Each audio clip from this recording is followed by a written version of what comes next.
వ్యక్తిని క్షుణ్ణంగా పరిశోధించి దోషములను నీ కనుదృష్టి నిలిపి చూచిన ఎడల దోషము లేకుండా ఎవడు నీ ఎదుట నిలవగలడు అంటే అర్థమేమని?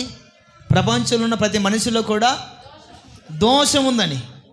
ఈ దోషము కప్పబడాలి అంటే దేవుని ప్రేమ అవసరం. హల్లెలూయా, హల్లెలూయా. ఈ దోషము తొలగిపోవాలి అంటే దేవుని ప్రేమ అవసరం. కనుకనే దేవుని వాక్యం అంటుంది, ప్రేమ దోషములు కప్పును, పగ ఏం చేస్తుంది? కలహము రేపుతుంది. దేవుడు మనల్ని ప్రేమించి ఉన్నాను అన్నాడు. ఆ ప్రేమను మనం పొందుకొని ఉన్నాం. ఆ ప్రేమ ద్వారా దోషాలు మనం కప్పుకోవాలి.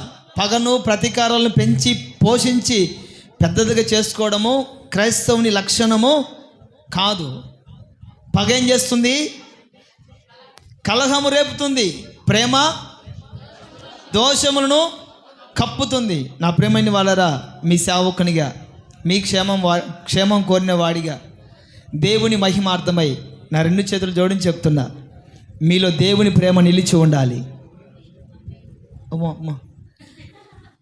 మీలో దేవుని ప్రేమ నిలిచి ఉండునుగాక. మీలో దేవుని ప్రేమ సమృద్ధిగా నిలిచి ఉండునుగాక. మీలో ఉన్న పగ చల్లారిపోవునుగాక. మీలో ఉన్న పగ అణచివేయబడునుగాక. మీలో ఉన్న పగ నిర్మూలమగునుగాక. దేవుని ప్రేమ స్థిరముగా మీ ఎడల నిలిచి ఉండునుగాక. ఆమేన్. చెప్పాము కదా అందరం, దేవుని సన్నిధిలో మనమే సాక్షార్థులం.